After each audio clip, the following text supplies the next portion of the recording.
बघा, देवाना 10 अवतार घेतले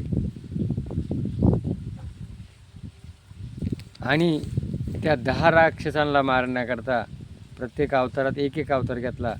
पण हिरण्यक्ष आणि हिरण्यकश्यपू, हिरण्यक्ष म्हणजे स्वार्थ, लोभ, अहंकार, मी आणि माझं, याला भगवंताला 3 अवतार घ्यावे लागले.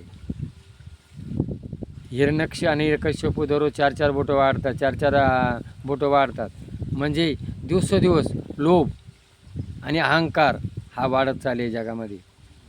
मला फुकट कसं मिळेल, मला फुकट कसं मिळेल, आणि या लोभापोटी सत्ता, संपत्ती आणि सगळी तोडमोड झालेली. आज कोणी कोणाचा विचार करून नाही राहिला. पण ज्या वेळेला रावण मरताना रावणानं काय सांगितलं, रामा मी तुझ्यापेक्षा शक्तिवान आहे, मी तत्ववेता आहे, मी बलाढ्य आहे, माझं सैन्य भरपूर आहे, तरी मी हारलो. का हारलो? मी भाऊ सांभाळला नाही. माझं मरण कशात आहे हे तुला कोणा सांगितलं? भावानं सांगितलं. म्हणून तुम्हाला जर सुखानं जगायचं असेल तर शेजाऱ्यावर प्रेम करा. आणि आपला जो भाऊ आहे, भाऊ मी थोडं खाईल आणि तू तुला खाईल, भावाला विरोध करू नका. आज समाजामध्ये भाऊबंदकी इतकी माजलेली आहे का कोणीच कोणाचं नाव घ्यायला तयार नाही.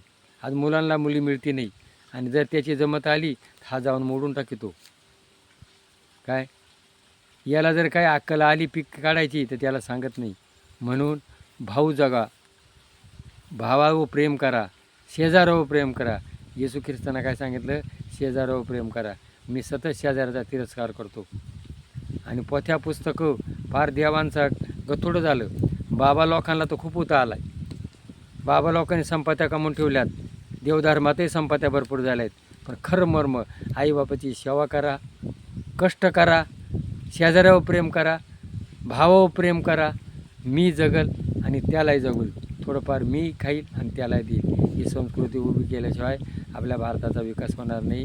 हा विकास करण्याकरता आपण स्वतः मनानं विचार करा का मी जसा तसा दुसरा, माझ्या जीवनाचा उद्धारकार मीच आहे.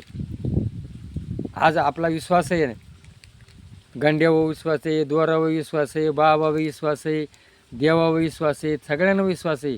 माझ्यावर विश्वास नाही. मी करू शकतो, होऊ शकतो, बदलू शकतो. हे आत्मिक बल उभे केल्याशिवाय तुम्हाला सुख मिळणार नाही.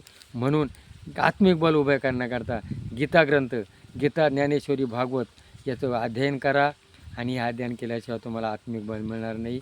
आजचा माणूस नुसता भीक मागू राहिला आहे. देवाकडे जातो, देवा मला दे, देवा मला दे, मला कोणीतरी देईल, मला शासन देईल, मला सरकार देईल, मला कोणीच देणार नाही. माझा उद्धार मीच करणार आहे.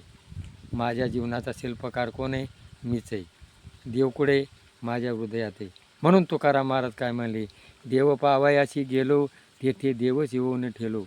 अरे मी देव पाहायला गेलो, मीच देव झालो. तसं तुम्हीच देव बना. देव तुमच्या हृदयात आहे. आत्मिक बल वाढा. करू शकतो, होऊ शकतो, बदलू शकतो. आजचे तरुण हीन, दीन, लाचार, दुबळे झालेले. म्हणून पांडुरंग शास्त्री आठवले यांनी हा स्वाध्याय परिवार दिलेला आहे, गीता ग्रंथ दिला आहे. आपण त्या गीतेचं दुर्लक्ष केलेलं आहे. तर तुम्हाला जगायचं असेल तर गीतेशिवाय पर्याय नाही. गीता भागवत करीती श्रवण, अखंड चिंतन विठोबाचे. हे पटलं असेल तर क्लिक करा. जय भैरवनाथ.